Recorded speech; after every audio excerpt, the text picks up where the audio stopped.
아시나요? 우리가 매일 시장에 가서 사오는 배추와 무, 토마토 같은 채소들이 사실은 오장육부를 제대로 살려주지 못합니다. 지난달 아침에 동네에서 오래 알던 김순자 어르신을 우연히 만났는데 65 나이에 얼굴빛이 누렇게 뜨고 몇 걸음만 걸어도 숨을 고르시며 제 손을 붙잡고 말하셨어요. 김 원장님, 요즘 제 몸이 하루가 다르게 약해져요. 그래서 제가 평소 뭘 드시냐고 여쭤봤죠. 그러자 늘 그거죠. 뭐 배추랑 무감자가지 평생 그렇게 먹고 살았어요. 그 말을 듣는 순간 가슴이 철렁 내려앉았습니다.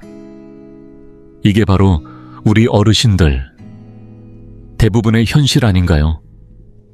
여러분, 제 이름은 김준호입니다. 올해 68살이고 45년 넘게 한의사로 살아왔습니다. 젊은 시절엔 시골 보건지소에서, 나중엔 대도시의 한방병원에서 진료하며 셀 수도 없이 많은 환자들을 만났습니다. 그런데요, 최근 몇 년 사이 참 이상한 흐름이 보이기 시작했어요. 지금 어르신들 겉보기엔 훨씬 잘 먹고 사는 것 같잖아요. 닭고기, 생선, 고기까지 먹을 건 다 챙기시는데 막상 건강은 예전만 못하신 분들이 너무 많습니다. 혈압 높고 당 수치 걱정되고 잠도 못 자고 심장도 자주 불편하다고 하시는 경우가 흔하죠. 왜 이런 일이 생기는 걸까요, 사실요? 수천 년 전 조상님들이 이미 그 해답을 속에 담아두셨어요. 바로 오채양오장, 5가지 채소로 오장을 살린다는 지혜입니다.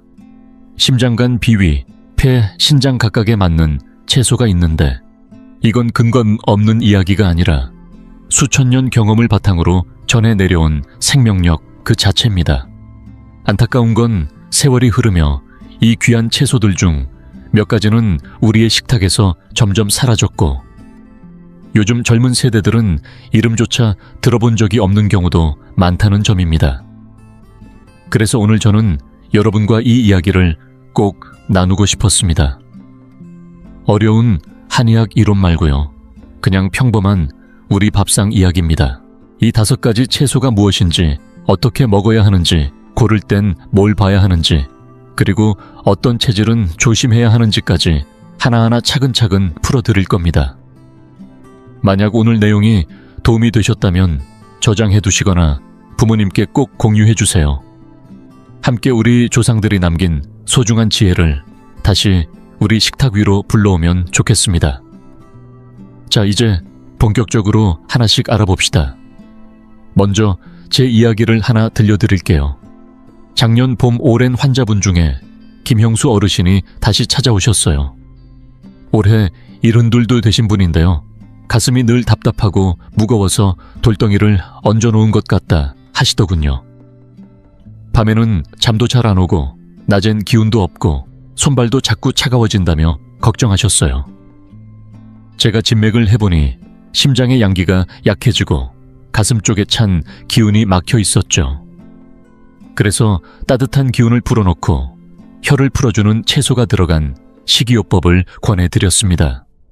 2달 정도 꾸준히 드시고는 그러시더군요. 김 원장님, 요즘은 가슴이 시원하고 잠도 푹 자요. 심장이란 게 참 중요한 기관이잖아요. 예로부터 심장은 우리 몸의 군왕이라 했습니다. 심장이 멈추면 온몸이 무너지는 거죠. 혹시 가슴이 꽉 막힌 느낌, 갑자기 숨이 차거나 심장이 두근거리고 등 쪽이 싸늘하면서 기침이 나오려다 안 나오고 이런 경험 있으신가요? 이건 대체로 심장에 찬 기운이 막혀서 생기는 현상입니다. 마치 한겨울 얼어붙은 수도관처럼 피가 돌지 못하고 막혀 있는 거죠. 그럼 이런 심장을 풀어주는 채소는 뭘까요? 고대 의서인 황제내경에서는 이를 설이라 부릅니다. 낯선 이름 같지만 사실 여러분도 아실 겁니다. 특히 전라도나 남해 쪽에서는 쪽파 혹은 산마늘이라 부르고 일부 지역에서는 달래나 뿌리 부추로도 불립니다. 대체로 크기는 작은 마늘처럼 생겼고 덜 자란 양파처럼 둥글둥글하며 흰 뿌리 위로 초록잎이 달려 있습니다. 외모는 소박하지만 예로부터 한의학에서 매우 귀한 약용 채소로 여겨졌죠. 모두 아시는 인삼이 심장을 보하는 약이라면 이 쪽파는 채소계의 인삼이라 불릴 만큼 심장을 따뜻하게 데워주는 힘이 큽니다. 왜냐하면 한의학에서는 쓴맛은 심장으로 들어간다고 보는데 이 쪽파 중에서도 특히 쓴맛이 강한 품종이 그 역할을 톡톡히 합니다. 실제로 한나라 시절의 명예장중 선생은 금괴요약이라는 의서에 심통을 치료하는 명방으로 설백주탕을 남겼는데 그 핵심 재료가 바로 이 쪽파였습니다. 쪽파는 마치 따뜻한 솔처럼 가슴 안에 쌓인 찬 기운을 휘저어 녹여주는 역할을 합니다. 생각해보세요. 가슴 한가운데 꽁꽁 언 찬 기운이 이 매운 기운 덕분에 스르르 풀린다고요. 김형수 어르신도 그러셨어요. 이제는 계단도 거뜬해요. 예전엔 2층만 올라가도 숨이 찼는데 요즘은 4층도 문제없어요.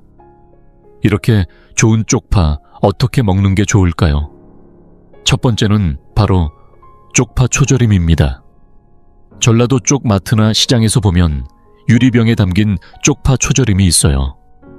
새콤달콤하면서도 아삭하고 처음엔 특유의 향이 낯설 수 있지만 계속 먹다 보면 입에 착 감깁니다. 저희 집도 늘 냉장고에 한 병씩 넣어두고 식사할 때마다 몇 개 꺼내 먹어요. 속을 열어주고 입맛도 돌게 해주죠. 직접 만들고 싶으신 분은 깨끗이 손질한 쪽파를 데쳐서 설탕, 식초, 소금으로 간단히 절여 냉장 보관하시면 3, 5일 뒤부터 드실 수 있습니다. 두 번째는 쪽파 제육볶음입니다. 혹시 쓴맛이 걱정되신다면 마늘 대신 쪽파를 편으로 썰어 돼지고기와 함께 볶아보세요. 고기 기름이 쪽파의 매운맛을 잡아주고 쪽파의 향은 고기의 잡내를 없애줘서 환상의 조합이 됩니다. 볶아낼 때 나는 향은 진짜 옆집까지 퍼져나갑니다. 한 입 베어 물면 아삭하면서 기름 향이 감돌고 밥도둑이 따로 없죠. 이 요리는 혈중 지질이 조금 높거나 심장이 가끔 뻐근한 어르신들께 특히 잘 맞습니다. 이 쪽파는 또 하나의 효능이 있는데요. 바로 가래를 없애는 데 탁월합니다. 만성기관지염이나 담이 늘 목에 걸려 있는 분, 특히 흡연을 오래 하신 분들에겐 더할 나위 없이 좋습니다. 폐기 속의 찬 기운을 따뜻하게 두고 오래된 묵은 가래도 부드럽게 풀어내 호흡을 편안하게 만들어줍니다. 그럼 시장에서 쪽파를 고를 땐 어떻게 하면 좋을까요? 첫째, 밑동이 하얗고 통통한 걸 고르세요. 둘째, 잎이 시들지 않고 윤기 있게 초록색을 띠는 게 좋습니다. 셋째, 향을 맡아보세요. 마늘처럼 자극적이진 않지만 특유의 맑고 시원한 향이 나야 합니다. 다만 주의하실 점도 있습니다. 체질적으로 열이 많고 입안에 자주 헌이 생기는 분은 너무 많이 드시지 않는 게 좋습니다. 자, 이렇게 첫 번째 채소 쪽파에 대해 알아봤습니다. 기억하세요. 쪽파는 심장을 따뜻하게 두고 가슴의 막힘을 풀어주는 심장을 위한 최고의 채소입니다. 이제 두 번째 채소로 넘어가 볼까요? 요즘 들어 자꾸 짜증이 늘고 별일 아닌데도 욱하고 화가 치밀어 오르진 않으셨나요? 양쪽 가슴 옆이 뻐근하고 눈은 자꾸 뻑뻑하며 침침해지고 바람만 불어도 눈물이 핑 도는 느낌 혹시 있으신가요? 만약 그렇다면 그건 바로 간이 지쳐있다는 신호입니다. 중장년층이 되면 간의 기능이 떨어지는 경우가 참 많은데요. 왜 그럴까요? 밤늦게까지 안 자고 스트레스에 시달리고 기름진 음식 자주 먹고, 이 세 가지가 간을 혹사시키는 대표적인 원인입니다. 한의학에서는 간은 눈과 통한다고 봅니다. 그래서 간이 상하면 시력이 흐려지고 눈이 건조해지고 바람에도 쉽게 눈물이 납니다. 그리고 간의 기운이 막히면 다리도 자주 쥐가 나고 걸음걸이가 무거워지고 늘 성질이 예민해지고 가슴 아래가 답답해지죠. 그렇다면 이런 간을 풀어주고 눈까지 맑아지게 도와주는 채소가 있을까요? 있습니다. 바로 부추입니다. 부추 얘기만 나오면 어르신들 중에 피식 웃는 분들도 계시죠. 속칭 정력 채소 기운, 솟는 채소라고도 불리지만 사실 황제내경에서 말하는 5장의 5가지 채소 중 부추는 간을 위한 채소입니다. 왜냐하면 부추는 초록색이고 초록은 곧 간과 통하는 색이기 때문이죠. 부추는 독특한 매운 향이 강한데 이 향은 막힌 간 기운을 밖으로 흩어주는데 효과적입니다. 봄은 만물이 돋아나는 시기이자 간의 기운이 왕성해지는 때입니다. 겨울 내내 쌓인 찬 기운과 스트레스를 이 부추가 시원하게 밀어내주는 겁니다. 마치 간을 한번 청소하듯 독소를 비워내는 느낌이죠. 그래서 옛사람들은 부추를 약초 중에 빛이라 부르기도 했습니다. 부추 먹고 나면 왜 갑자기 배에서 꾸르륵 소리가 나고 방귀 몇 번만 껴도 속이 시원해지는지 아시겠죠? 간이 뚫린 겁니다. 여기서 아주 흥미로운 지혜 하나 알려드릴게요. 예전 어르신들은 손주가 혹시 작은 물건을 삼켰을 때 이를 해결하기 위해 응급처치로 부추를 사용하곤 했습니다. 물론 병원에 가는 게 우선이지만 급한 상황일 땐 이렇게도 했답니다. 부추를 통째로 깨끗이 씻어서 자르지 않고 데쳐낸 다음 참기름에 살짝 묻혀 아이에게 통째로 삼키게 하는 겁니다. 부추의 질긴 섬유질이 위와 장에서 그 이물질을 감싸고 싸매어 상처 없이 변으로 자연스럽게 배출되게 하는 거죠. 이걸 부추 감싸기 부추망이라 불렀습니다. 참 놀랍지 않나요? 이런 원리 덕분에 부추는 장을 부드럽게 하고 배변을 도와주는 역할도 탁월합니다. 그런데 시장에서 부추를 고를 때 고민되시죠? 잎이 넓고 두툼한 게 좋을지 가늘고 긴 게 좋을지. 어떤 분들은 잎 넓은 건 농약을 맞아서 그렇다고 오해하시는데요. 사실은 품종 차이일 뿐입니다. 넓은 잎의 부추는 수분이 많고 섬유질이 적어서 식감이 부드럽고 달달합니다. 그래서 만두소나 계란볶음에 쓰기에 딱 좋고 이도 약하신 어르신들이 드시기에 부드럽습니다.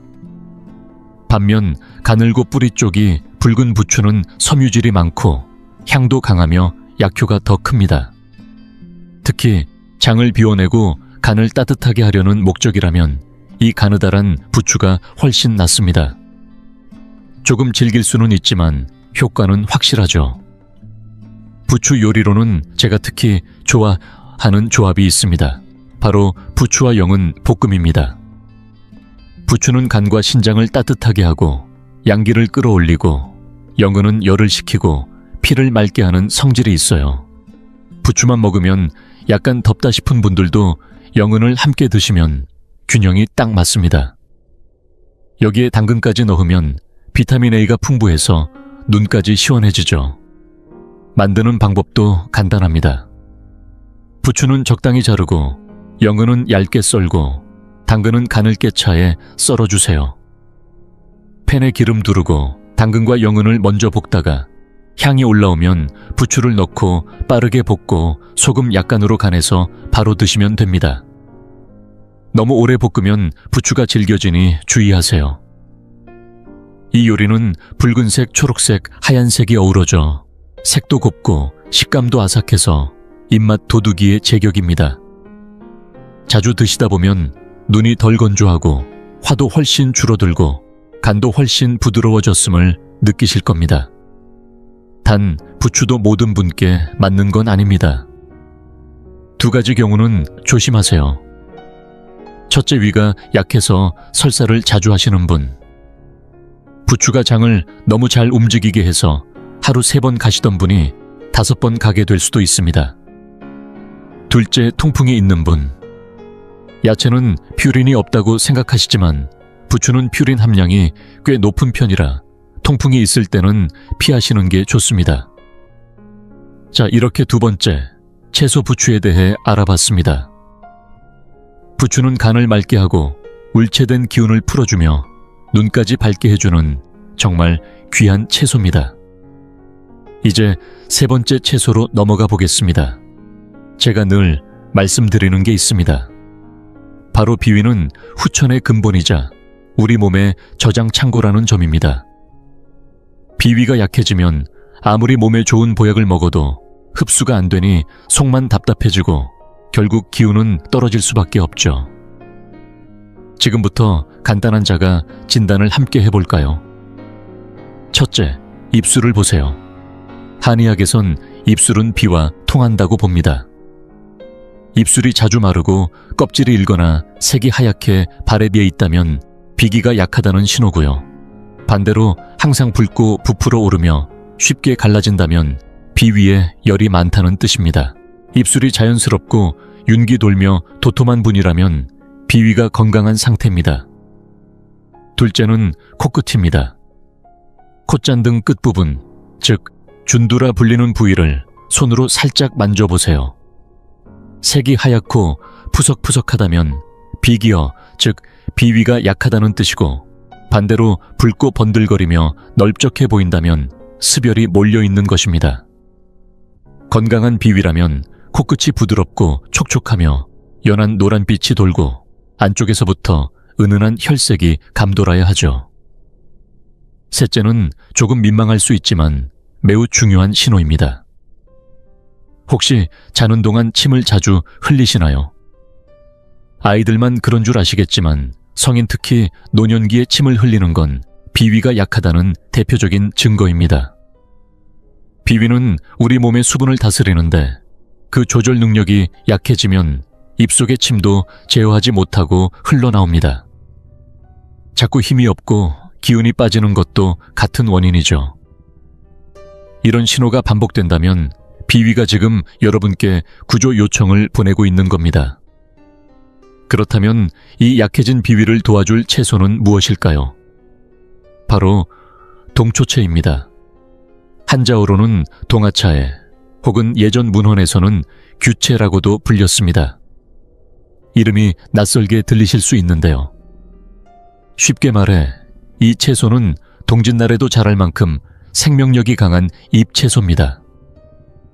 잎이 모양은 둥글고 부드러운 부채처럼 생겼으며 호박잎처럼 잔털이 보송보송 나 있어 손으로 만지면 살짝 까칠한 느낌이 듭니다. 왜 이 채소를 채소의 왕이라 불렀을까요? 과거엔 온실도 없던 시절이니 겨울에도 자라는 채소는 생존과 직결되는 귀중한 생명이었습니다. 봄에도 가을에도 심지어 한겨울에도 자라는 이 채소는 오랜 세월 동안 서민들의 목숨을 지켜준 은인 같은 존재였죠. 그리고 무엇보다 비위에 너무나 잘 맞는 성질을 가졌습니다. 동초채를 끓이면 국물은 약간 미끌미끌하고 먹었을 때는 부드럽고 묘하게 끈적한 느낌이 납니다. 이 점성이 바로 위장을 부드럽게 감싸주고 장을 보호하는 천연 점액질입니다. 오래된 한의서에 따르면 동초채는 단맛이 도는 채소로 비위에 들어가고 마른 대변이나 장기적인 변비로 고생하는 어르신에게 특히 좋다고 되어 있습니다. 약을 쓰면 몸이 상하기 쉬운데 이 채소는 자극 없이 배변을 도와주며 오히려 기운을 보태줍니다. 실제로 제 환자 중에 장석호 어르신이라는 분이 계셨는데요. 올해 70이 넘으신 분으로 평소 3, 4일에 한 번씩 변을 보셨고 그마저도 힘들게 땀 흘리며 겨우겨우 해결하셨습니다.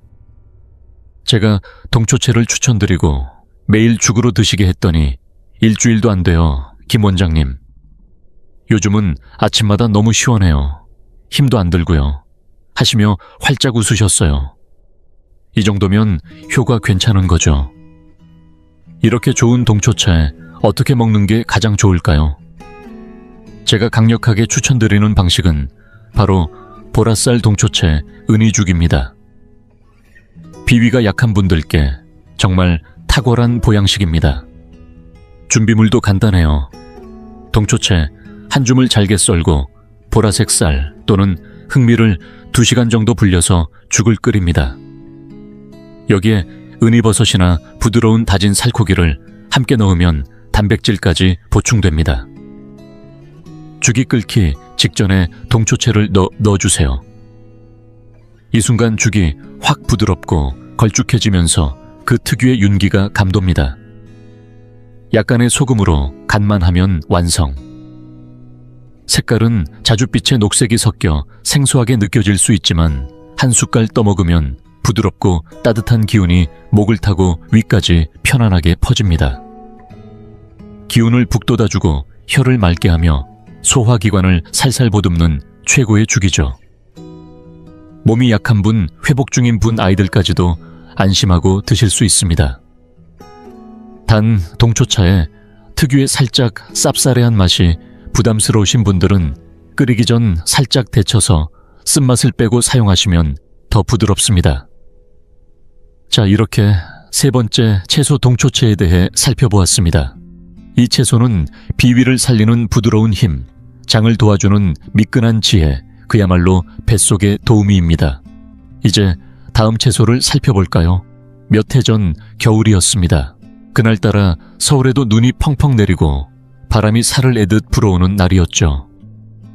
제가 동네 한의원에서 진료를 보고 있는데 한 중년 남성분이 허겁지겁 문을 열고 뛰어들어왔습니다.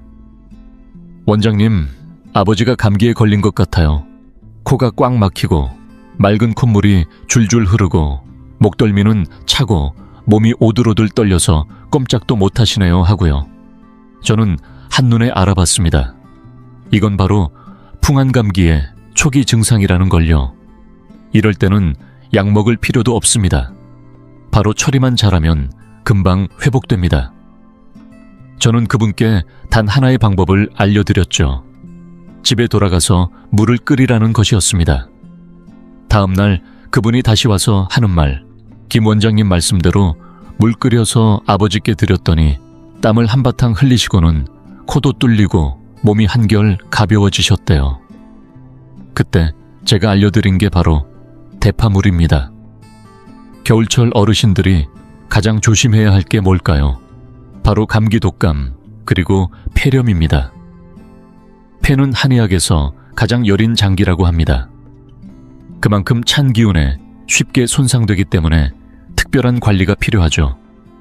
그래서 5가지 채소 중 폐를 지켜주는 채소로 대파가 꼽히는 것입니다. 대파는 단순히 향신채가 아니라 한겨울 찬 기운을 몰아내는 양기의 검이라 불릴 만큼 위력이 대단합니다. 생선이나 고기를 요리할 때 왜 꼭 파를 넣었는지 아시죠? 단지 비린내를 없애기 위한 것만이 아닙니다.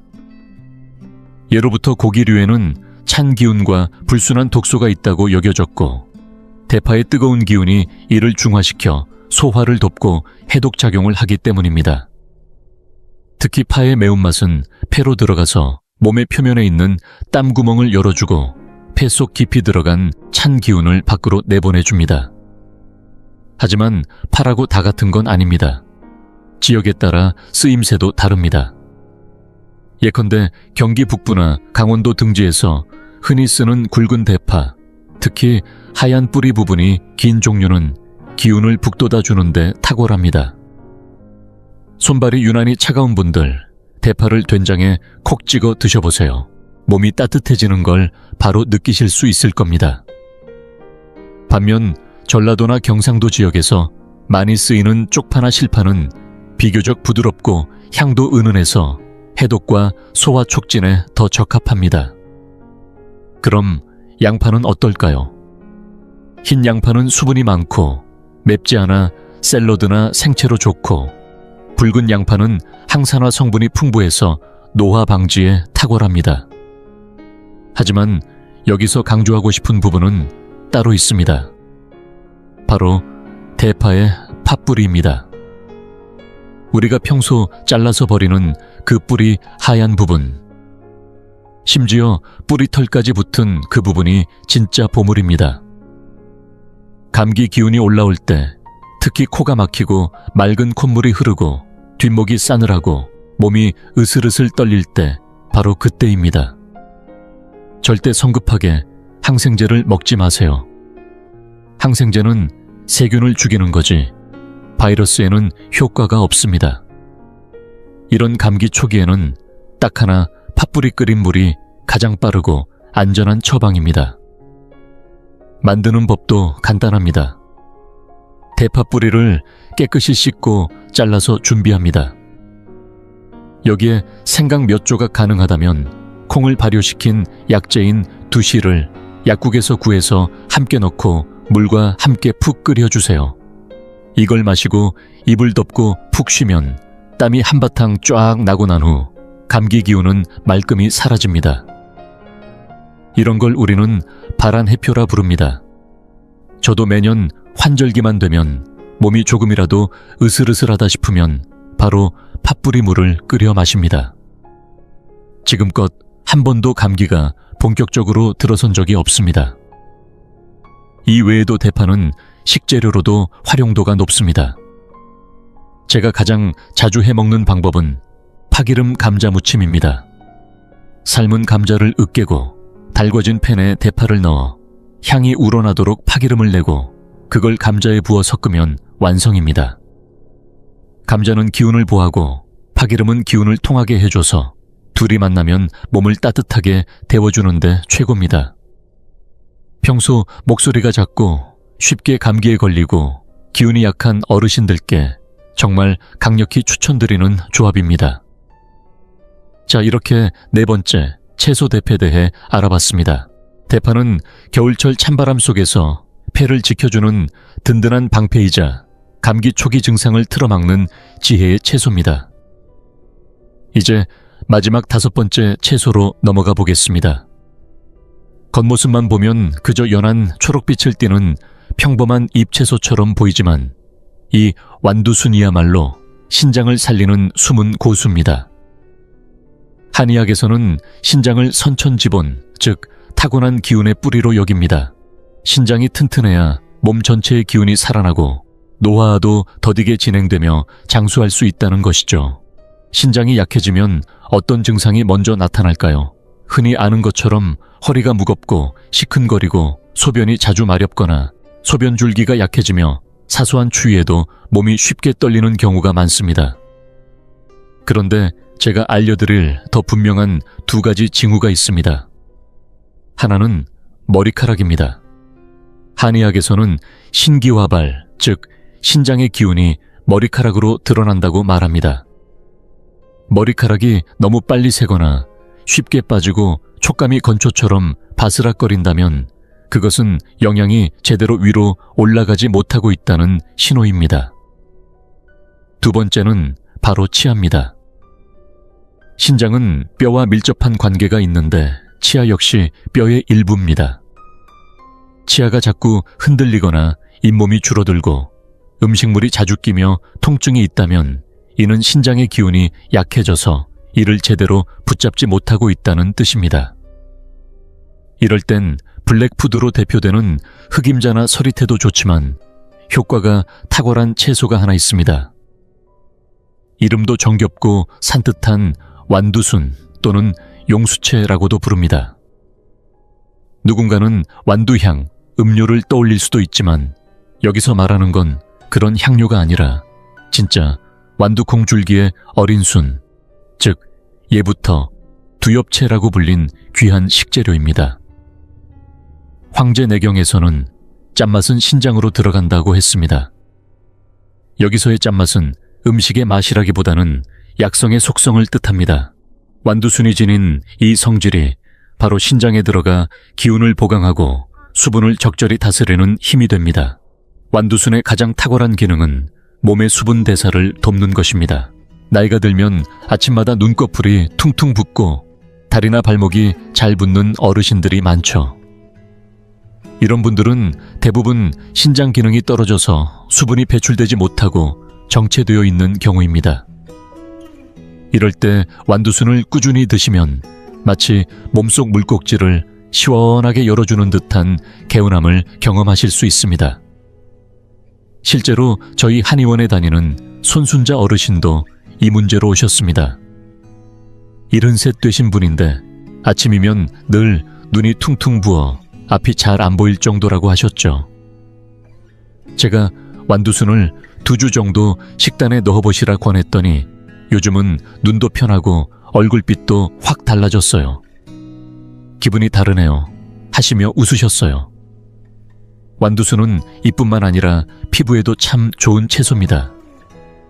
비타민C와 비군이 매우 풍부해서 얼굴에 생긴 노년성 기미나 잡티, 여름에 탄 피부에 색소 침착을 완화해줍니다. 일정 기간 꾸준히 드시다 보면 안색이 맑아지고 기미가 옅어지는 걸 경험하실 수 있습니다. 그래서 예전에는 완두순을 삼춘싹이라 불렀고 봄철 피부를 살리는 채소로 귀하게 여겨졌습니다. 자, 이렇게 좋은 채소 어떻게 먹어야 가장 효과적일까요? 제가 강력 추천하는 레시피는 완두순 삼색 채소 무침입니다. 재료는 4가지면 충분합니다. 완두순 검은 목이버섯, 팽이버섯, 그리고 당근입니다.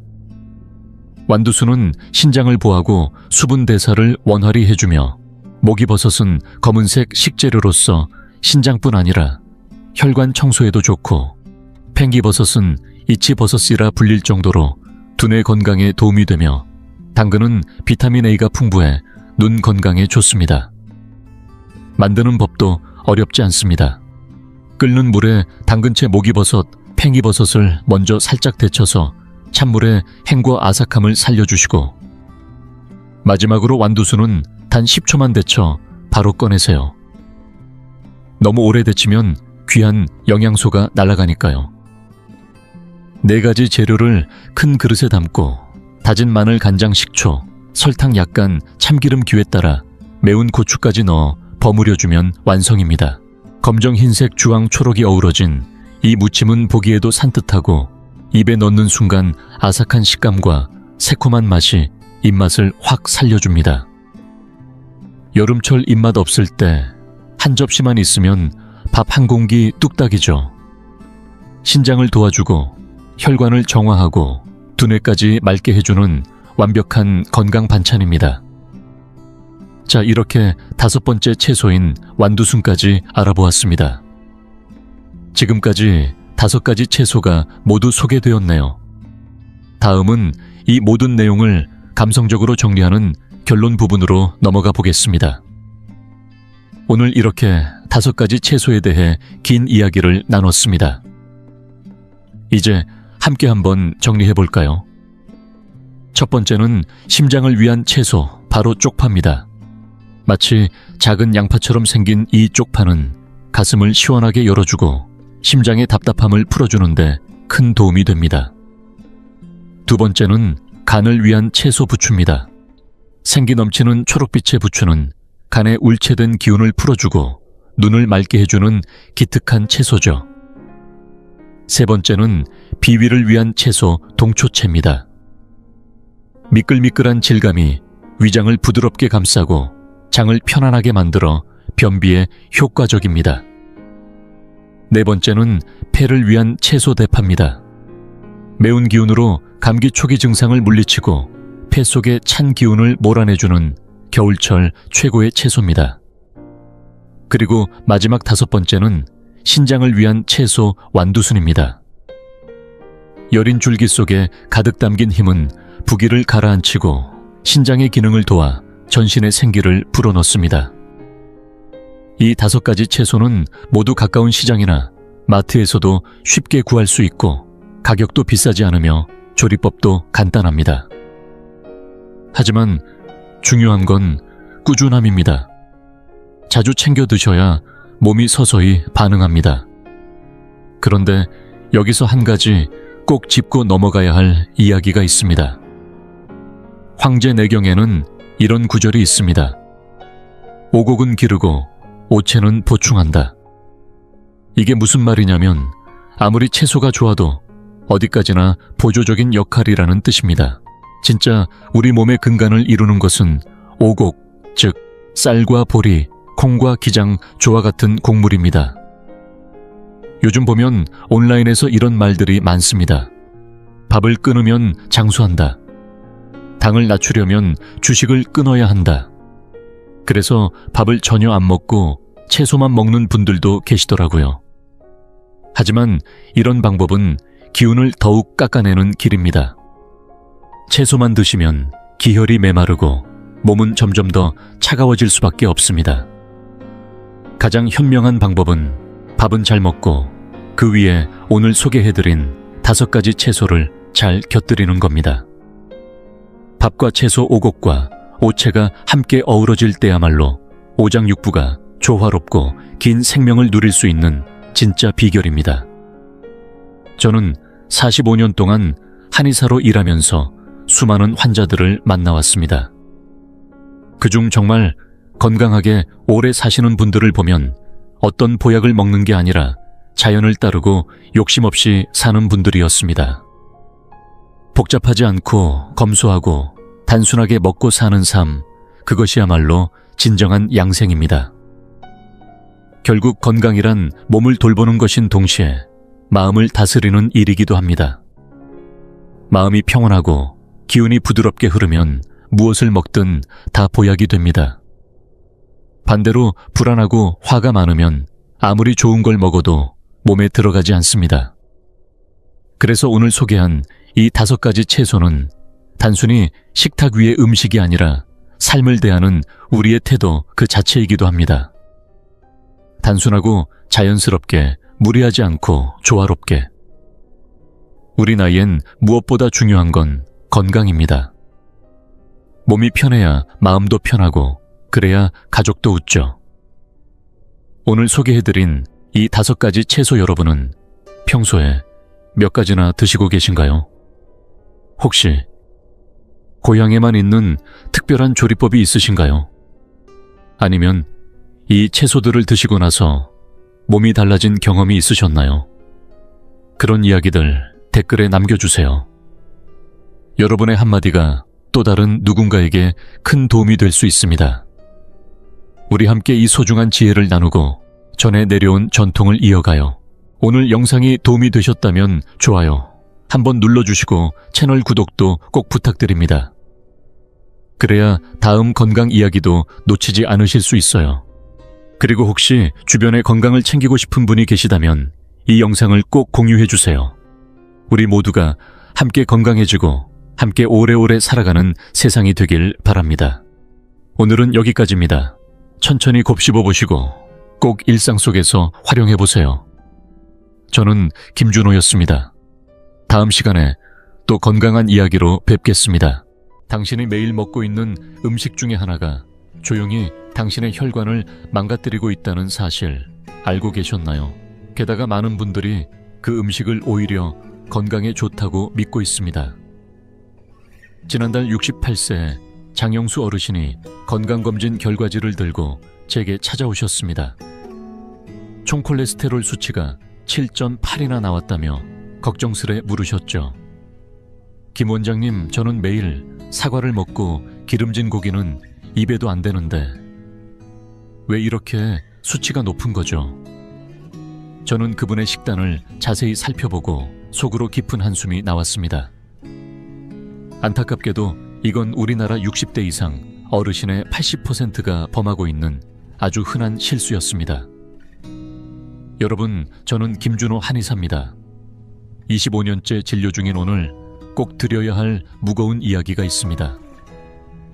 지금 이 순간 한국 성인 중 고지혈증 수치 이상을 보이는 비율은 이미 40%를 넘어섰습니다. 10명 중 4명꼴입니다.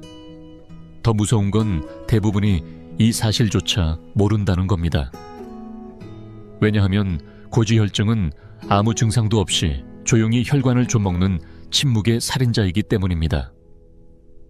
통증도 없고 불편함도 없지만 매일매일 우리 혈관을 갉아먹고 있다는 사실, 지금부터 꼭 기억하시기 바랍니다. 오늘 제가 공개할 이 목록은 여러분의 기존 상식을 완전히 뒤흔들 겁니다. 많은 분들이 건강에 좋다고 믿는 사과조차 상위 10가지 안에 들지 못했고 오히려 겨우 5번째에 그쳤습니다. 그리고 1위에 오른 음식은요, 누구나 자주 마주치지만 눈길조차 주지 않는 시장에서 가장 저렴하고 평범해 보이는 바로 그 식재료입니다. 놀라운 건 이 식품 하나로 68세 장영수 어르신이 석 달 만에 총 콜레스테롤 수치를 7.8에서 5.2까지 떨어뜨렸다는 사실입니다. 그 정체가 궁금하신가요? 그렇다면 먼저 구독 버튼을 누르고 알림 정도 꼭 눌러두세요. 이 영상은 단순한 정보가 아니라 생명을 살릴 수도 있는 내용입니다. 만약 여러분이나 가족 중에 콜레스테롤 수치가 높은 분이 있다면 댓글에 숫자 1을 남겨주세요. 저는 모든 댓글을 꼼꼼히 읽고 도움될 수 있는 조언을 드리겠습니다. 다시 본격적으로 음식을 하나씩 알려드리기 전에 먼저 꼭 짚고 넘어가야 할 것이 하나 있습니다. 왜 사람들이 고지혈증을 침묵의 살인자라고 부를까요? 이걸 이해해야 지금부터 알려드릴 음식들이 왜 효과가 있는지 납득이 가실 겁니다. 저는 진료실에서 수많은 환자들의 혈액 검사지를 봐왔고 매번 똑같은 질문을 드립니다. 혹시 고지혈증이 정확히 뭔지 아세요? 그러면 10분 중 9분은 제대로 설명하지 못하십니다. 기름 많은 피 아닙니까? 콜레스테롤이요, 피가 탁한 거요. 다들 조금씩은 맞지만 완전히 정확하진 않습니다. 우리 혈관 속을 흐르는 지방에는 크게 두 종류가 있습니다. 바로 콜레스테롤과 중성지방입니다. 콜레스테롤은 좋은 놈과 나쁜 놈으로 나뉘죠. 좋은 쪽은 고밀도 지단백이라고 불리며 마치 부지런한 청소부처럼 혈관 벽에 쌓인 찌꺼기들을 수거해서 간으로 보내는 일을 합니다. 반대로 나쁜 놈은 저밀도 지단백인데요. 기름진 음식 찌꺼기를 여기저기 혈관에 덕지덕지 붙이는 역할을 합니다. 그리고 중성지방은 말 그대로 기름 그 자체라고 생각하시면 됩니다. 너무 많아지면 피가 걸쭉해지고 끈적해지며 혈액순환을 방해하죠. 이런 수치들이 높아지면 건강검진 결과지에 고지혈증이라는 글자가 딱 찍히는 겁니다. 무서운 건 이 수치는 몸에 통증도 없고 열도 안 납니다. 조용히 그러나 매일매일 당신의 혈관을 좀먹습니다. 상상해보세요. 오래된 수도관 안에 찌꺼기가 하나씩 쌓이다 보면 언젠가 완전히 막히게 됩니다. 혈관도 마찬가지입니다. 우리가 매일 먹는 기름진 음식들이 처리되지 못하고 혈관 안에 눌러붙으면 노랗고 단단한 찌꺼기들이 쌓이게 됩니다. 이걸 죽상동맥경화라고 하죠. 점점 혈관이 좁아지고 딱딱해지고 쉽게 찢어질 수 있는 상태가 됩니다. 그리고 어느 날 이 찌꺼기가 갑자기 터지면서 혈전이 생겨 혈관을 완전히 막아버립니다. 심장에서 막히면 심근경색, 뇌에서 막히면 뇌졸중이 되는 겁니다. 작년 겨울 서울에 사는 55세의 한 엔지니어가 갑자기 가슴 통증을 호소하며 쓰러졌고 병원에 도착했을 때는 이미 심장혈관 3가닥 중 2가닥이 막혀 있었습니다. 가족들은 며칠 전까지 멀쩡했는데 어떻게 이럴 수 있느냐며 오열했지만 사실 그분의 혈관은 이미 10년 동안 조용히 막히고 있었던 겁니다. 고지혈증이 무서운 건 이렇게 미리 신호를 주지 않는다는 점입니다. 이쯤 되면 많은 분들이 그럼 앞으로 조심하면 되겠구나 라고 생각하시겠지만 대부분 조심하는 방향이 잘못됐습니다. 첫 번째 오해는 살찐 사람만 고지혈증이 생긴다는 생각입니다. 제가 진료한 가장 마른 환자는 키 175에 몸무게 60kg밖에 안 되는 분이었는데 혈중 지질 수치는 위험 수치를 한참 넘었습니다. 이유요.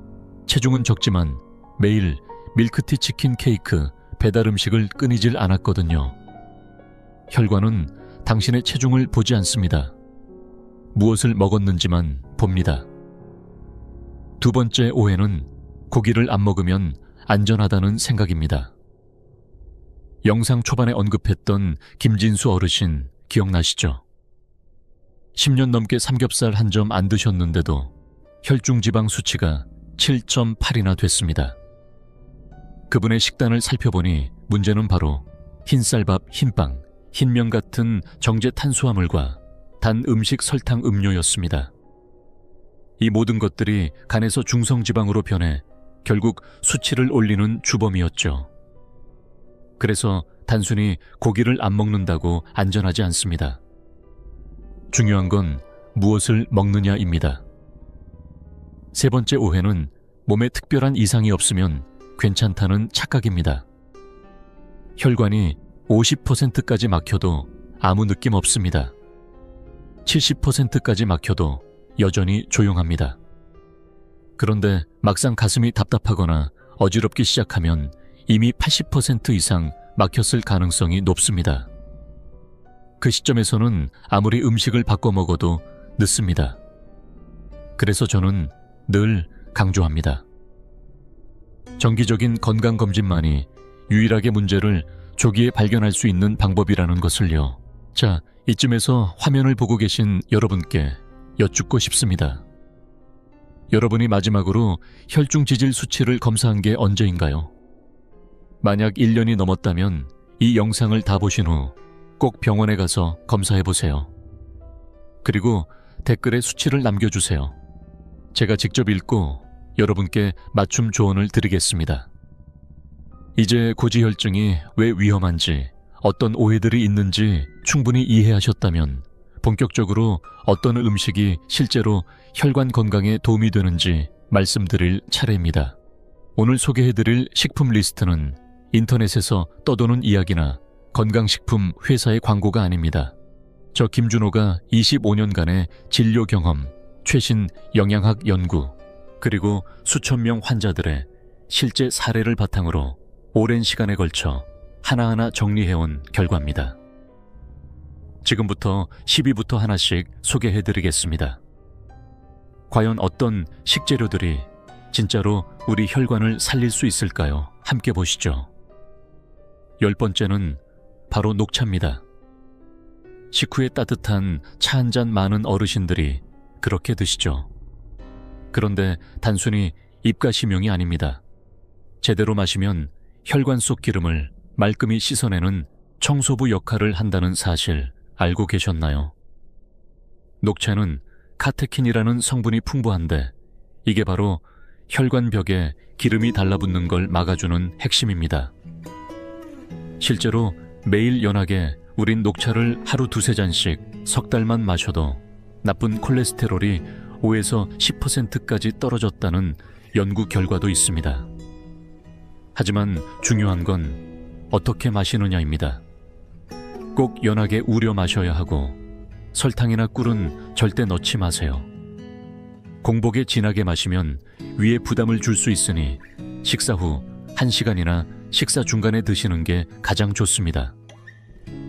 예로부터 전통 찻집이 많은 전주 한옥마을에선 80도 정도의 물로 차잎을 살살 불리고 천천히 음미하는 방식이 유명합니다. 녹차는 비싸지 않습니다. 그러나 꾸준히 마시는 사람이 드뭅니다. 진짜 효과는 습관화에서 나옵니다. 9번째는 마늘입니다. 지난해 72세 되신 송영호 어르신께서 외래에 오셨는데 혈중 지질 수치가 7.2에서 5.8로 떨어졌더군요. 약을 드신 줄 알았더니 아니었습니다. 그냥 매일 만두 먹을 때 마늘 듬뿍 찍어 먹었어요. 라며 웃으시더라고요. 마늘에는 알리신이라는 성분이 있는데 간에서 콜레스테롤을 만들어내는 작용을 억제합니다.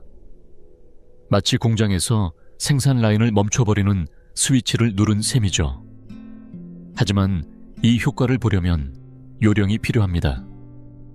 마늘은 다진 후 10분에서 15분 정도 공기 중에 그대로 두어야 성분이 제대로 생성됩니다.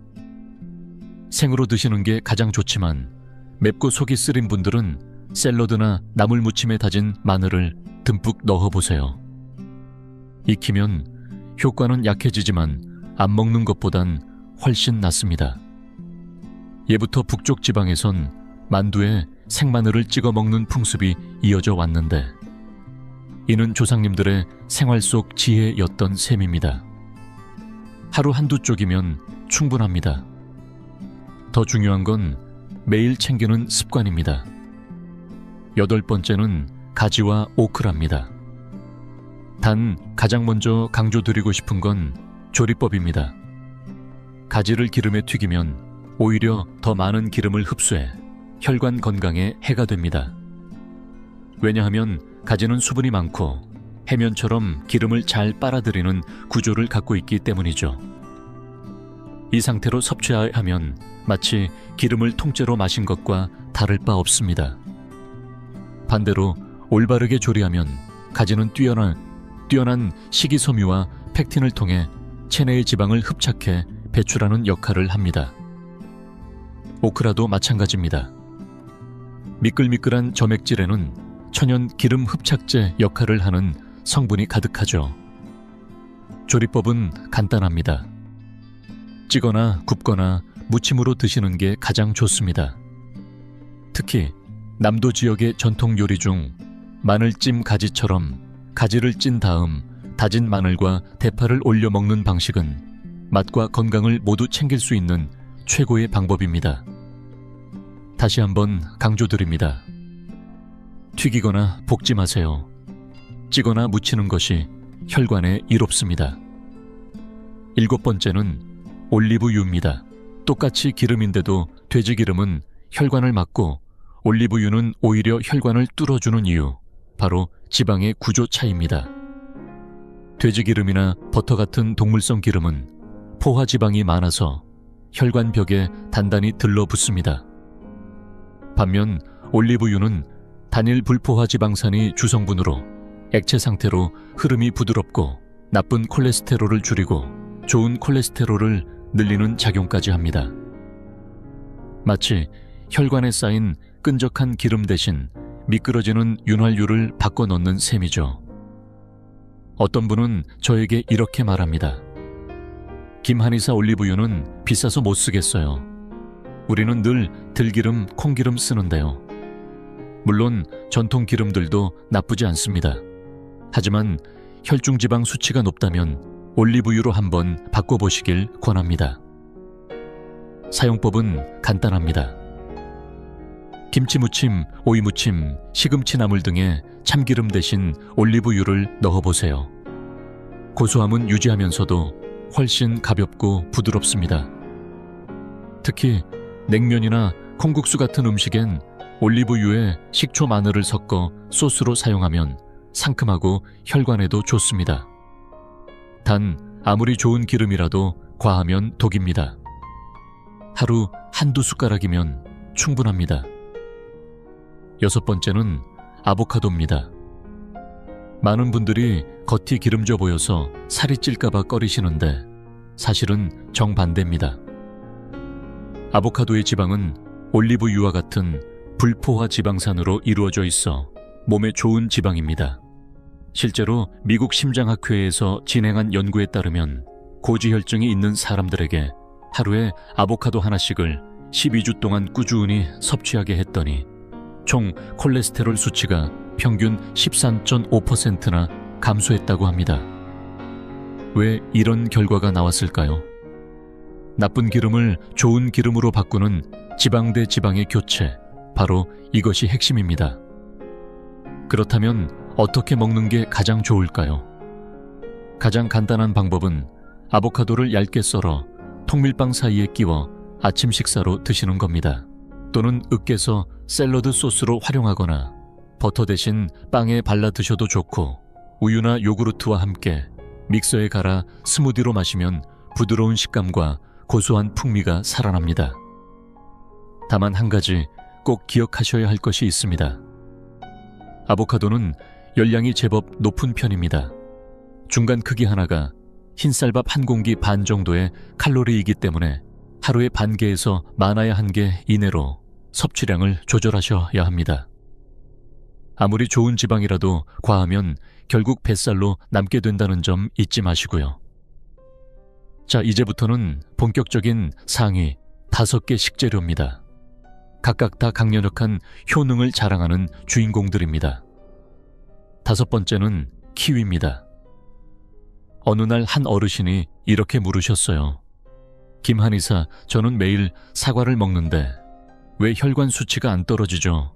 저도 말씀드렸습니다. 사과도 물론 좋지만 키위의 효과에는 미치지 못한다고요. 이유는 명확합니다. 첫째, 키위는 비타민C 함량이 사과의 10배, 감귤의 2배에 달합니다. 비타민C는 혈관벽의 탄력을 지켜주고 콜레스테롤 산화를 막아주는 중요한 역할을 하죠. 둘째, 키위에는 펙틴과 수용성 식이섬유가 풍부해서 장에서 지방 흡수를 줄여주는 작용이 있습니다. 실제로 고지혈증 환자들을 대상으로 한 실험에서 하루 2개씩 8주간 꾸준히 섭취하게 했더니 좋은 콜레스테롤은 15% 상승하고 중성지방은 10% 낮아졌다는 결과가 나왔습니다. 기억나시죠? 영상 초반에 소개한 김진수 어르신. 그분이 혈중 수치를 낮출 수 있었던 비결 중 하나가 바로 매일 아침과 오후에 키위를 하나씩 챙겨 드신 것이었습니다. 예전엔 그냥 좋다고만 들었는데 이제는 꼭 챙깁니다 라는 말씀을 하실 정도로요. 먹는 방법은 간단합니다. 반을 갈라 숟가락으로 퍼먹어도 되고 녹색이 시다고 느끼신다면 노란색 품종을 고르시면 됩니다. 잘게 썰어 요구르트에 넣거나 샐러드로 만들어 드셔도 좋습니다. 단 키위는 찬 성질이 강하므로 속이 약한 분들은 공복에 많이 드시는 걸 피하시고 하루 1개에서 2개 정도가 적당합니다. 4번째는 견과류입니다. 많은 분들이 견과류는 기름이 많아서 오히려 혈관에 안 좋지 않을까 걱정하십니다. 그런데 놀랍게도 견과류 속 지방의 약 95%는 오히려 혈관에 이로운 좋은 지방입니다. 게다가 식물성 스테롤과 식이섬유도 풍부해서 혈중지방 수치를 낮추는데 탁월한 도움을 줍니다. 호두, 아몬드, 캐슈넛, 피스타치오 같은 견과류들은 모두 불포화 지방산이 풍부한 대표 식품입니다. 연구에 따르면 매일 한 줌 정도의 견과류를 섭취했을 때 3개월 뒤 총 콜레스테롤은 7%, 중성지방은 7% 이상 감소했다는 결과도 있습니다. 실제로 제가 진료한 한 55세 남성분은 사업상 외식을 자주 하시는 분이었는데 시간이 없어 따로 식단을 조절하기 어려운 상황이었습니다. 제가 조언드린 건 간단했죠. 매일 아침과 오후 출근 가방에 견과류 한 봉지를 챙기세요. 간식 대신 드시는 것만으로도 충분합니다.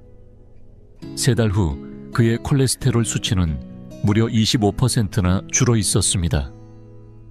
이렇게 쉬운 방법이 있을 줄은 몰랐습니다라며 감사 인사를 주셨죠. 자, 그럼 어떻게 먹어야 가장 효과적일까요? 첫째, 하루 권장량은 25에서 30g, 즉 손바닥 위에 가득 찰 정도입니다. 둘째, 반드시 무염 무가당 무첨가, 원물, 그대로의 견과류를 선택하셔야 합니다. 마트에서 파는 달달한 캐러멜, 코팅 호두나 소금 뿌린 아몬드는 오히려 해가 됩니다. 셋째, 여러 종류를 섞어서 드시는 게 가장 이상적입니다. 호두, 아몬드, 캐슈넛, 피스타치오 등을 섞으면 영양이 더욱 균형을 이룹니다. 드시는 방법도 다양합니다. 간식으로 그냥 드셔도 되고 요구르트나 귀리죽 샐러드에 뿌려서 식사와 함께 드셔도 좋습니다. 중요한 건 매일 꾸준히 챙겨 먹는 것이고 과하지 않게 제대로 먹는 것입니다. 3번째는 바로 콩과 콩으로 만든 식품들입니다. 사실 이 주제는 오랫동안 논란이 있었죠. 김준호 한의사 콩 제품은 매일 먹어도 되는 건가요? 이렇게 물어보시는 분들 참 많습니다. 어떤 분은 좋다고 하고 어떤 분은 많이 먹으면 안 된다고도 하시는데요. 오늘은 이 질문에 대해 확실한 과학적 답을 드리겠습니다. 제 결론은 분명합니다. 콩과 콩 제품은 반드시 매일 드셔야 합니다. 팥녹두, 서리태, 병아리콩 같은 통콩은 물론이고 두부, 두유 말린 두부까지 전부 우리 혈관에 유익한 혈지 클리너들입니다. 이유는 세 가지입니다. 첫째, 콩에는 수용성 식이섬유가 풍부해서 장 안에서 스펀지처럼 기름과 콜레스테롤을 흡착해 밖으로 배출시킵니다. 둘째, 콩 단백질은 질이 우수하면서도 거의 콜레스테롤이 없어 동물성 단백질을 대체하는 최고의 선택이죠. 셋째, 미국 식품의약국 FDA에서도 공식적으로 대두 단백질이 심혈관 질환 위험을 낮춘다는 효과를 인정했습니다. 실제로 서울에 사는 62세 정화자 어르신의 사례를 말씀드릴게요. 은퇴한 국어 교사이시고 채식을 오래 실천해 오셨는데도 혈중 지질 수치가 높았어요. 이유는 간단했습니다. 고기를 끊으신 건 좋은데 그 자리를 흰쌀밥, 밀가루 음식으로 채우셨던 거죠. 저는 이렇게 말씀드렸습니다. 선생님, 채식을 하시는 방향은 정말 좋습니다. 그런데 정제된 탄수화물로 고기를 대신하시면 안 됩니다. 대신 식물성 단백질이 풍부한 콩류로 바꾸셔야 합니다. 그 뒤로 정 어르신은 아침엔 무가당 두유 1컵, 점심과 저녁엔 최소 1가지 두부 요리를 챙겨 드셨고 밥을 지을 때도 콩을 한 줌 넣기 시작하셨습니다. 결과요, 석 달 만에 중성지방 수치가 4.2에서 2.1까지 뚝 떨어졌습니다. 채식도 공부가 필요하네요. 이제는 제대로 실천하겠습니다. 정 어르신의 웃음 속에 진심이 담겨 있었죠. 그럼 구체적으로 어떻게 먹는 게 좋을까요? 먼저 아침엔 꼭 설탕을 넣지 않은 두유 1컵을 드세요. 습관처럼 달게 마시는 두유는 오히려 혈당을 높일 수 있으니 꼭 무가당 제품으로 고르셔야 합니다. 점심이나 저녁엔 두부 말린 두부 콩비지 등 콩 요리를 1가지 이상 식탁에 올리면 됩니다. 가지볶음 대신 두부조림 된장찌개 대신 콩비지찌개도 좋습니다. 밥을 지을 땐 팥, 검정콩, 녹두 등을 한 줌 섞어보세요. 콩밥이 오히려 소화가 잘 되는 분도 많습니다. 다만 어떤 분들은 이렇게 말씀하십니다. 콩을 먹으면 배에 가스가 차요. 걱정 마세요. 처음엔 누구나 그런 반응이 있습니다. 이유는 장내 미생물들이 아직 콩에 익숙하지 않기 때문인데요. 해결법은 간단합니다. 콩은 반드시 6시간에서 8시간 정도 미리 불려서 부드럽게 조리하시고 처음에는 소량부터 시작해 천천히 늘리면 됩니다. 일주일 정도만 지나면 대부분 불편함이 사라지죠. 제가 늘 드리는 말씀이 있습니다. 콩을 얻는 자가 건강을 얻는다. 단백질이 부족해지기 쉬운 노년기에 콩만큼 안전하고 강력한 건강식품은 없습니다. 오늘부터 식탁 위에 콩을 올리는 것 어렵지 않으시죠? 두 번째는 바로 심헤어입니다.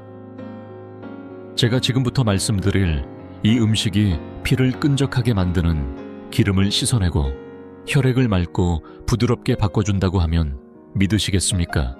연어, 고등어, 참치, 꽁치 같은 심해 생선은 영양학계에서도 가장 높은 평가를 받는 식재료입니다. 왜냐고요? 바로 이 생선들 안에는 오메가3 지방산이 풍부하게 들어있기 때문입니다. 오메가3는 단순한 지방이 아닙니다. 혈관 속 기름 덩어리를 끌어내는 특수부대, 즉 혈액 청소부라 불러도 될 만큼 강력한 작용을 합니다. 기름진 피를 맑고 부드럽게 정체된 혈류를 원활하게 만드는데 이만한 식재료가 없습니다. 그래서 예로부터 바닷가에서 생활하신 경남 통영이나 전남 완도 지역 어르신들은 육류보다 생선을 즐겨 드셨고 그 덕분에 실제로 뇌졸중이나 심장병 발병률이 내륙 지역보다 훨씬 낮았던 통계도 나와 있습니다. 미국 심장학회 연구에서도 비슷한 결과가 나왔습니다. 심해어를 일주일에 2-3번 매번 손바닥만 한 크기로 드신 분들은 석 달 뒤 중성지방 수치가 무려 20%에서 30%까지 낮아졌고 나쁜 콜레스테롤은 10% 전체 콜레스테롤도 15% 가까이 감소하는 효과를 보였다고 합니다. 이런 수치는 웬만한 건강기능식품보다 훨씬 더 강력한 수치입니다. 물론 이런 말씀하시는 분도 계세요. 김 한의사, 저는 바닷가도 아니고 생선 사러 갈 수가 없어요. 걱정하지 마십시오. 요즘은 냉장과 냉동 유통이 잘 되어 있어서 대형마트나 동네 재래시장에서도 연어, 고등어, 참치 등을 냉동으로 쉽게 구할 수 있습니다. 영양소 손실도 거의 없습니다. 조리법도 중요합니다. 오메가3의 효능을 제대로 살리려면 기름에 튀기지 말고 찜구이 혹은 샐러드 형태로 드시는 게 가장 좋습니다. 특히 연어는 기름 자체가 부드럽고 담백해서 간단히 소금만 살짝 뿌려찐 후 샐러드와 함께 먹으면 맛도 영양도 놓치지 않습니다. 실제로 대구에 사시는 58세 이도훈 어르신은 일주일에 3번 연어를 구입해 직접 찌거나 샐러드로 만들어 드셨습니다. 처음에는 번거로워 하셨지만 석 달 후 중성지방 수치가 눈에 띄게 떨어지자 지금은 가족들까지 함께 드시고 있다고 하셨습니다. 만약 정말 여건이 되지 않아 생선 섭취가 어려운 분들은 의사와 상담 후 오메가3 캡슐을 복용하시는 방법도 있습니다. 하지만 제가 늘 말씀드리듯 가장 좋고 가장 자연스러운 방법은 음식으로 섭취하는 것, 그것만큼 확실한 건강관리법은 없습니다. 제가 권해드리는 실천 방법은 간단합니다. 일주일 동안 드시는 10세끼 중에서 6새끼에서 9끼 정도를 소고기나 돼지고기 대신 생선으로 바꿔보세요. 생선전, 연어구이, 꽁치김치찜, 고등어 된장조림. 한국 식탁에 맞는 생선 요리는 무궁무진합니다. 혈관은 매일 당신이 무엇을 먹느냐에 따라 조금씩 나아질 수도 망가질 수도 있습니다. 생선 한 접시가 여러분의 혈관을 살릴 수도 있습니다. 드디어 대망의 1위입니다. 여러분은 어떤 음식일지 예상하셨나요? 댓글로 한번 적어보세요. 1위는 바로 귀리, 즉 오트밀입니다. 많은 분들이 이렇게 묻습니다. 김 한의사, 왜 귀리가 1위인가요? 심해어도 있고 견과류도 있는데요. 제가 자신있게 말씀드립니다. 귀리가 1위를 차지한 이유는 바로 베타글루칸이라는 핵심 무기를 갖고 있기 때문입니다. 이 베타글루칸은 수용성 식이섬유의 일종인데 장 속에서 물을 만나면 끈적하고 점성이 강한 젤 형태로 변합니다. 마치 강력 접착제처럼 장 안에 남아있는 콜레스테롤과 담즙산을 단단히 붙잡아 몸 밖으로 함께 배출시킵니다. 그리고 이 작용은 간단합니다. 간을 거치지 않아도 장 속에서 바로 효과를 발휘하기 때문에 먹은 만큼 바로 결과로 이어지는 매우 직관적인 식이섬유입니다. 많은 임상실험에서도 하루에 3지 이상의 베타글루칸, 즉 진한 귀리죽 한 공기 분량을 꾸준히 섭취했을 때 나쁜 콜레스테롤 수치가 10%까지 자연스럽게 감소했다는 결과가 보고되고 있습니다. 실제 제 환자 3분의 사례를 소개해드리겠습니다. 서울 강동구에 사시는 68세 장영수 어르신은 매일 아침 귀리죽 한 공기를 3달간 드신 결과 총 콜레스테롤 수치가 7.8에서 5.2로 떨어졌습니다. 또 부산 해운대의 62세 정화자 어르신은 평소 정제된 흰쌀밥과 밀가루를 즐겨 드시던 습관을 바꿔 귀리밥과 두부 반찬으로 식단을 조절한 결과 중성지방 수치가 4.2에서 2.1로 내려갔습니다. 마지막으로 광주에 사는 55세 이도훈 어르신은 매일 아침 귀리죽에 견과류와 연어를 곁들여 드셨고 석 달 후 나쁜 콜레스테롤 수치가 무려 25%나 감소했습니다. 세 분의 나이도 다르고 식습관도 다르지만 공통점은 하나였습니다. 매일 아침 귀리를 꾸준히 먹었다는 것. 이건 우연이 아니라 과학이 증명한 결과입니다. 그렇다면 귀리는 어떻게 먹는 게 가장 효과적일까요? 첫째, 가장 전통적이고 확실한 방법은 매일 아침 귀리죽 한 공기를 끓여 드시는 것입니다. 둘째, 귀리를 고를 때는 꼭 통귀리나 전통식 귀리 나탈 또는 일반 롤드 오트 같은 조리가 필요한 제품을 선택하세요. 단순히 물만 부어 먹는 즉석 귀리 제품이나 귀리 비스킷, 귀리 바 등은 설탕, 향료, 인공 첨가물이 많아 오히려 혈중 지방 수치를 높일 수 있습니다. 셋째, 조리법입니다. 귀리 한 공기에 물이나 우유를 붓고 약한 불에서 10분에서 15분 정도 천천히 끓이세요. 점성이 생기고 걸쭉해지면 잘 된 겁니다. 이때 대추나 말린 무화과, 백봉령 등 몸에 좋은 재료를 조금 넣어주면 영양도 풍부해지고 맛도 부드러워집니다. 단 설탕은 절대 넣지 마세요. 당 하나가 그동안의 노력을 물거품으로 만들 수 있습니다. 물론 어떤 어르신들은 이렇게 말씀하십니다. 귀리는 식감이 퍽퍽해서 안 넘어가요. 충분히 공감합니다. 그러나 말씀드리고 싶은 게 있습니다. 습관은 길들일 수 있습니다. 처음엔 일주일에 3번부터 시작하세요. 점차 입맛이 적응하면 매일 아침으로 바꿔보는 겁니다. 한 달이 지나면 아마 귀리 없이는 아침이 허전하다고 느끼실지도 모릅니다. 그리고 무엇보다 검사 수치가 바뀌는 걸 직접 눈으로 보게 되면 지금까지의 모든 노력이 참으로 값졌다는 걸 느끼실 겁니다. 지금까지 10가지 음식 모두 살펴봤지만 여기서 끝이 아닙니다. 많은 분들이 무엇을 먹어야 하는지는 아는데도 혈중지방 수치가 좀처럼 떨어지지 않는 이유가 뭘까요? 그건 바로 3가지 치명적인 실수를 반복하고 있기 때문입니다. 첫 번째 실수 조리법이 잘못된 경우입니다. 예를 들어 가지는 혈관 청소에 좋은 채소지만 기름에 튀겨버리면 오히려 더 많은 기름을 흡수해 혈중 지방을 더 올립니다. 심해어도 마찬가지입니다. 오메가3가 풍부한 생선이라도 기름에 튀겨 먹으면 그 효과는 사라지고 해로운 지방만 남게 됩니다. 좋은 식재료도 잘못된 방법으로 먹으면 아무 소용이 없습니다. 기억하세요. 찜이 가능한 건 튀기지 말고 무침이 가능한 건 볶지 마세요. 두 번째 실수는 양 조절 실패입니다.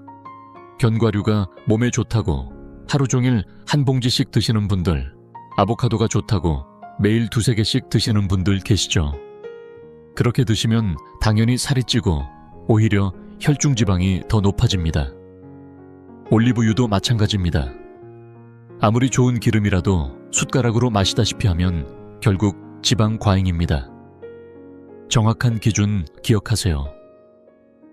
견과류는 하루 한 줌, 아보카도는 반 개에서 1개, 올리브유는 하루 1-2숟가락이면 충분합니다. 세 번째 실수는 운동하지 않는 것입니다. 음식은 기본일 뿐입니다. 진짜 혈관을 깨끗하게 만들고 좋은 콜레스테롤을 올리려면 반드시 운동이 함께 가야 합니다.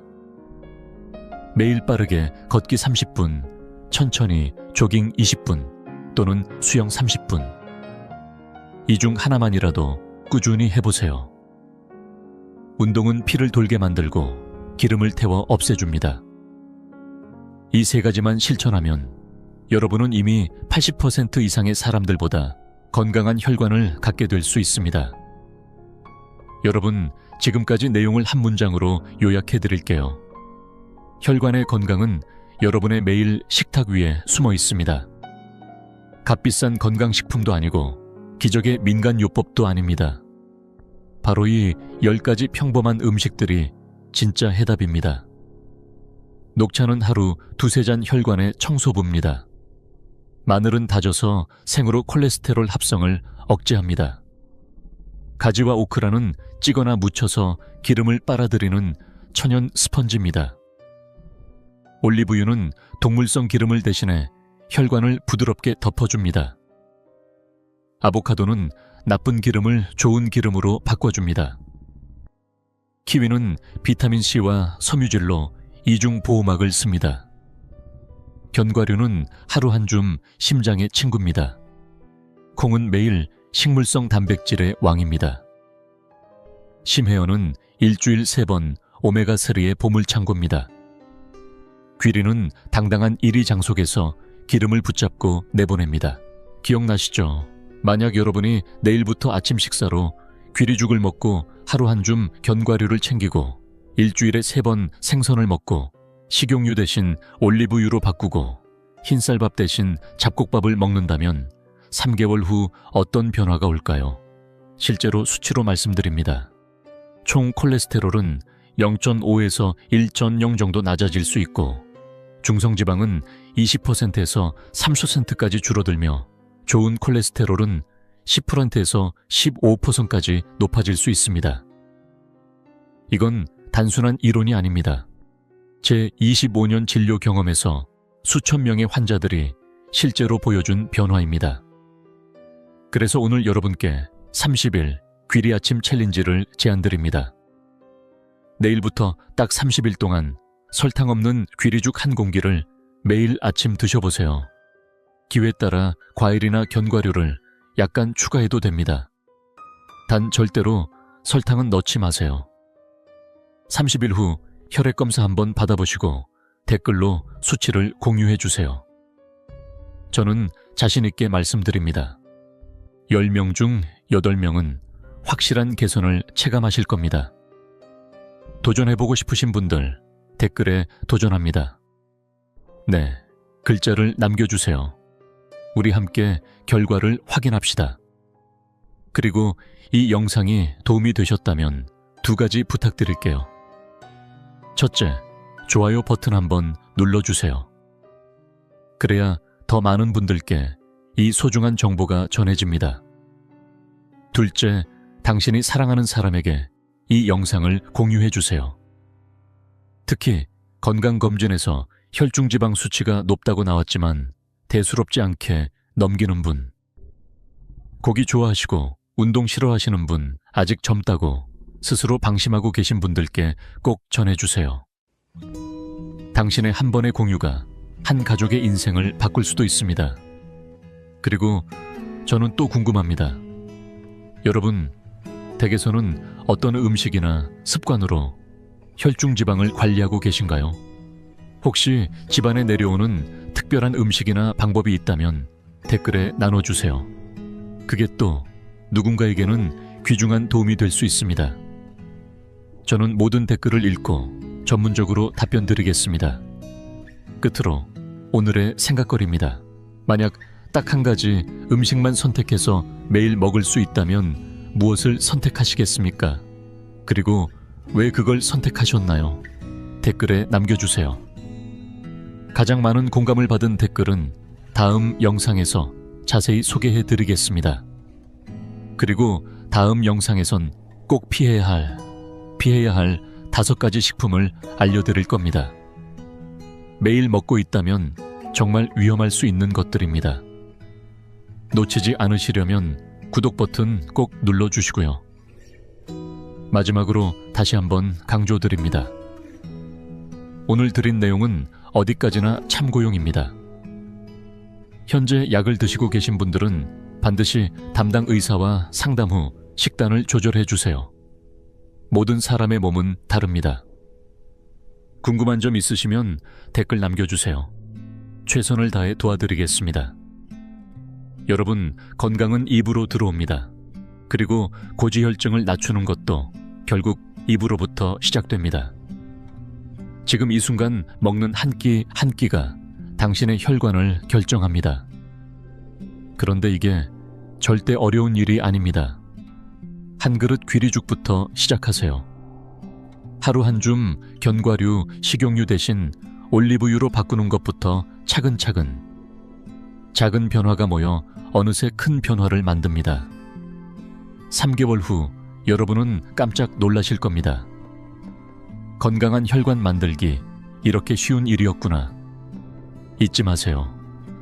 혈관의 건강은 매일 식탁 위에 숨어 있습니다. 건강의 길, 저 김준호가 여러분과 함께 걷겠습니다. 다음 영상에서 또 뵙겠습니다. 감사합니다.